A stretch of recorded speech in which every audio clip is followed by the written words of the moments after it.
The Toronto Pearson International Airport buzzed with energy, suitcases rolling across polished marble floors, intercoms crackling with flight updates, and travelers hurrying to the crowded terminal. Zain Bennett stood clutching a first-class boarding pass, his heart racing with excitement for a flight to London, a celebration of his acceptance into a prestigious UK summer program for young engineers. The aroma of fresh coffee drifted from nearby kiosks, mingling with the chatter of families and business travelers. Zain adjusted his backpack, scanning the bustling terminal, anticipation building for the journey ahead, his mind filled with dreams of the engineering challenges awaiting him. Zain entered the first-class lounge, its sleek glass walls and soft classical music offering a calm retreat from the terminal's chaos. He sank into a plush armchair, setting a glass of orange juice in his phone on a polished wooden table.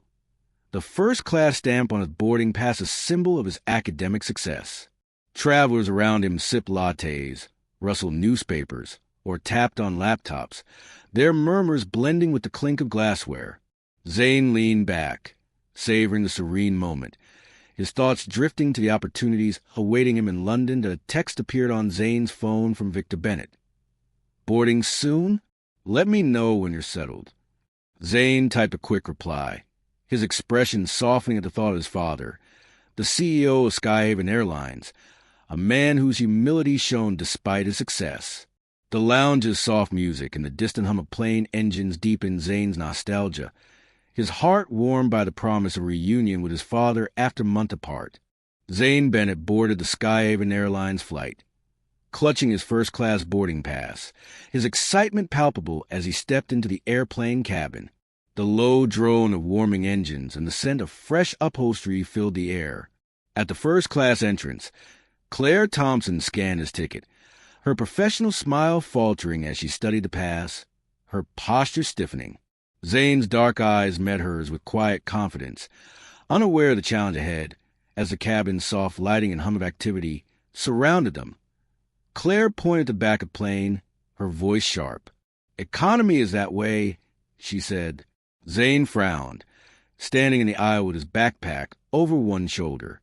"This is a first-class ticket," he replied calmly, holding up the pass, its bold text clear under the overhead lights. The rustle of boarding passengers and their murmurs grew, but Claire's expression remained unyielding, her hands on her hips as she dismissed his claim, the cabin's hum amplifying the tension. Zain kept his voice steady despite the growing tension. "I'd like to sit in first class, please," he said, facing Claire. She pursed her lips, replying, "I don't think so. Please move to economy to avoid any issues." Passengers in the first-class line shifted impatiently, their whispers rising, some glancing curiously at the scene unfolding in the narrow aisle. Zain's grip tightened on his backpack, his resolve firm as the cabin's soft lighting cast shadows around him. Zain stepped into the first-class cabin, its spacious seats a contrast to the crowded boarding area. He stowed his backpack in the overhead bin, ignoring the eyes of seated passengers. Claire entered, her heels clicking sharply, her expression stern as she adjusted her scarf, ready to confront Zain again. The cabin's plush upholstery and quiet ambience clashed with the brewing conflict as passengers watched the scene unfold. Claire approached Zain's seat, her voice loud. "First class is for paying passengers only," she declared. Zain, seated, held up his boarding pass, replying, "I am a paying passenger. Here's my ticket." The cabin's calm atmosphere contrasted with the tension as passengers' whispers grew, their eyes darting between Zain and Claire, the plane's steady hum underscoring the standoff in the quiet cabin. Claire Thompson crossed her arms, her eyes narrowing at Zain Bennett. "Let me see that again. Are you sure this isn't someone else's?" she asked, her voice sharp in the first-class cabin. Zain, seated in his assigned seat, handed over the boarding pass, his gaze steady despite the sting of her words. The clink of glassware from nearby passengers in the cabin's warm lighting created a deceptive calm as he said, "It's mine," his tone firm, the air thick with tension. Claire returned after checking the ticket, her expression unyielding. "This seat is assigned to someone else," she announced loudly, standing in the aisle. Zain held up his pass again, asking, how can it be assigned to someone else? Passengers' whispers grew, some casting pitying glances, others skeptical, as the cabin's plush seats and soft hum contrasted with the escalating conflict, the scrutiny palpable in the air. Claire called for security, her voice sharp. First security officer and second security officer boarded the plane, approaching Zain in the first-class aisle, their badges glinting, their expressions professional but firm. The cabin fell silent, all eyes on the scene as Zain stood, his posture steady despite the weight of the moment, the soft lighting casting shadows around him. Zain was escorted to economy by first security officer and second security officer, his steps measured despite the humiliation. Passenger stares followed, some sympathetic, others indifferent. Claire, back in first class, smiled smugly, saying, "That's how you handle troublemakers," her voice carrying across the cabin. The plush seats a stark contrast of the tension lingering in the air. In an economy seat, Zain Bennett sat by a small airplane window, gazing at clouds drifting below, his expression a mix of frustration and resolve. The cramped seat pressed against his legs, the hum of the plane's engines blending with the rustle of passengers' magazines. He typed a text. "They moved me to economy. The flight attendant said my ticket was a mistake." He sighed, the weight of humiliation lingering, the cabin's close quarters amplifying his sense of isolation as he awaited a response. Zain pressed the call button above his economy seat, waiting patiently as the cabin's overhead lights cast soft shadows. No flight attendant approached, despite other call lights being answered promptly. He glanced toward first class, where Claire Thompson served drinks with exaggerated courtesy, her movements precise, deliberately avoiding the economy section. The chatter of passengers and the plane's steady hum filled the air, Zain's frustration growing with each passing minute. Claire approached Zain's row, her tone clipped. "Yes?" she asked, standing in the narrow aisle. Zain requested a glass of water, his voice polite. She offered a thin smile before turning away, her heels clicking loudly. Minutes passed without the water arriving, her absence stark as Zain watched her serve first-class passengers with a performative smile, the cabin's soft lighting highlighting the slight. Zain typed another text, his fingers urgent. "She's ignoring me now." "It's deliberate," he wrote.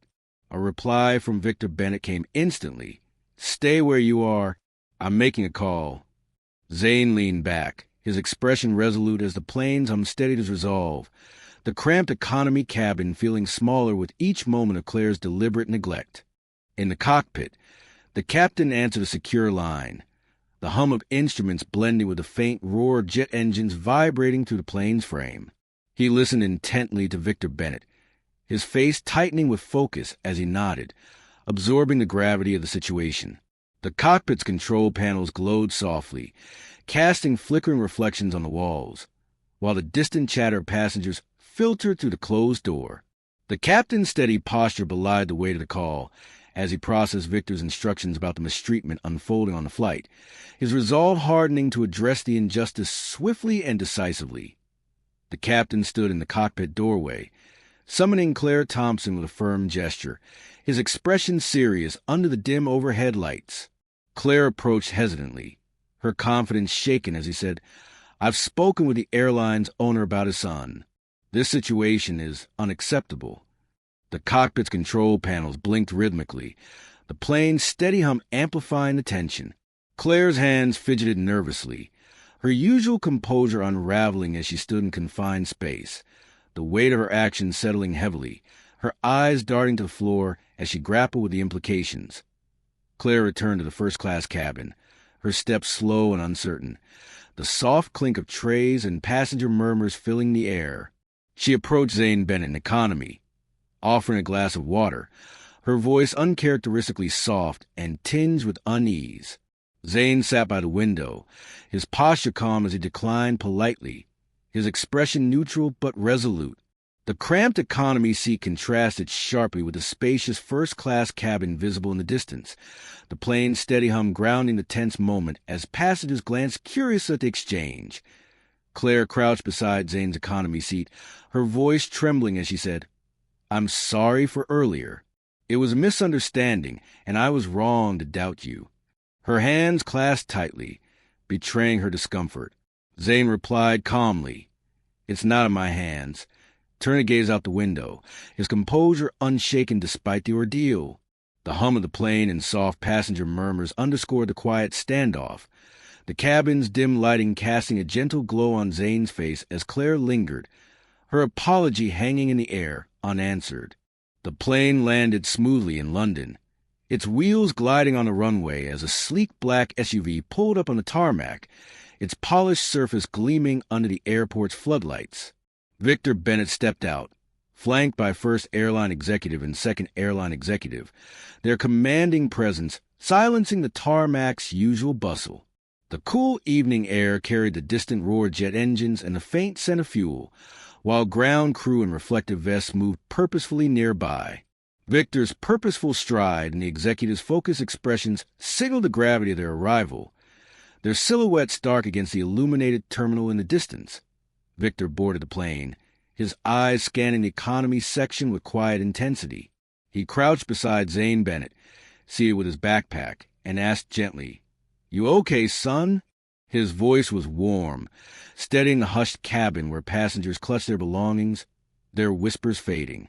Zain nodded, his relief palpable, a faint smile breaking through as their bond shone amidst the soft lighting, the moment heavy with unspoken understanding after the ordeal they'd endured. Victor stood, turned to Claire Thompson, who stood frozen at the cabin's front, her posture rigid with apprehension. "Your behavior was unacceptable," he said firmly, his voice resonating through the cabin, addressing not just Claire but the passengers who nodded in agreement, their murmurs rising like a soft tide. Claire's head bowed, her hands gripping the service cart tightly, the plush seats a backdrop to her shame as the weight of Victor's words settled over the quiet cabin. Claire was escorted off the plane by first airline executive and second airline executive, her face etched with shame as she moved through the aisle. Zain watched calmly, his confidence restored, standing beside Victor as applause erupted from passengers, their approval echoing in the cabin. The soft lighting highlighted Zain's composed expression, the plane's hum fading as the moment of justice unfolded, marking the end of a painful chapter. Victor Bennett walked off the plane with Zain Bennett, their steps confident on the London tarmac, the evening lights casting a soft glow over the bustling airport. Passengers cast admiring glances, their whispers blending with the hum of the terminal and the distant roar of jet engines. Zain's eyes shone with relief, his smile warm as he looked at Victor, their bond strengthened by the ordeal. The cool air carried the scent of jet fuel, and ground crew moved swiftly nearby, their reflective vests catching the floodlights as Victor and Zain walked side by side, a sense of triumph settling over them. Weeks later, Victor stood at a press conference in the sleek Toronto office, his voice steady through a microphone as he spoke about diversity, respect, and accountability in the airline industry. Reporters scribbled notes, cameras flashing, the city skyline gleaming through a glass window. The room buzzed with the weight of his words, his presence commanding as he addressed the lessons learned from flight, his call for change resonating with the audience, their nods reflecting his shared commitment to fairness. Claire Thompson sat at a wooden kitchen table in a dimly lit room, typing a heartfelt email on a glowing laptop, her expression heavy with regret. The quiet hum of her home contrasted with the airport's chaos, a clock ticking softly as she wrote a sincere apology, reflecting on her actions and vowing to change. The stillness of the room underscored her introspection, her fingers pausing occasionally as she grappled with the weight of her mistakes on a new Skyhaven flight. Zain sat beside Victor in first class, their smiles warm, their bond stronger than ever. The cabin's soft lighting and plush seats created a calm atmosphere, a flight attendant offering a drink with a genuine smile. Zain's eyes met Victor's, the airplane window showing clouds drifting below, a sense of triumph settling in as they leaned back, the ordeal behind them, their shared journey a testament to resilience and justice.